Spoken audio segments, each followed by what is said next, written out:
আসসালামু আলাইকুম। কেমন আছেন আপনারা? আমি আপনাকে দোয়া আশীর্বাদে ইনশাল্লাহ ভালোই আছি, আর আশা করি আপনারা ভালো আছেন।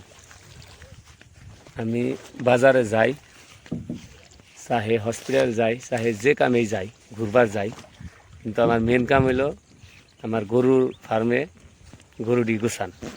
সকালে একবার এই হালে যাই, নাও নিয়ে যাইয়া গরুটি সাইডে দেখতে আহি, আবার বাড়িবেলা যাই গরুটি বানবার।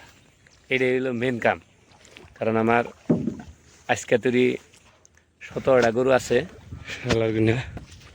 তে ভাবছি ঈদ হয়ে গেল, তো ঈদের সামা করে সবটি গরু বেচা দিমু।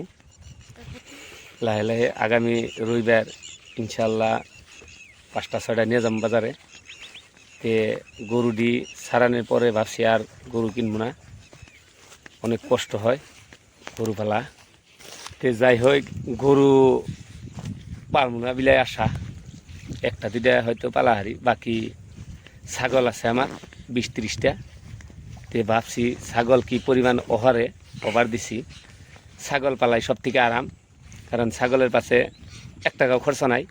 ছাগলে আগলা খাইতেছে, আয়া ঘরে ঢুকতেছে, বাস এই তুই ছাগলের কাম। আর বাকি গরুর পাশে বহুত খরচ, বহুত কষ্ট, বহুত আর কি কম। আর তে পরে আমি 2-3 দিন ধরে নিয়ে আইতেছি নগি করে, কারণ অতি নদীতে তার মানে ধার নাই। ও নাওড়া বাহারে ওরা আমি নগি বানাই দিছি। তোর কি মেলা কষ্ট হইতেছে না বা? হ্যাঁ, তুই বাহারতাস না? না এটা ক বরিয়া তেলে ওরা আমি আজকে ওর সাইজের নগি বানাই দিছি। তে ও নাও সুন্দর করে বাহারতাছে, ধার যেন আমি বামু। তো আমি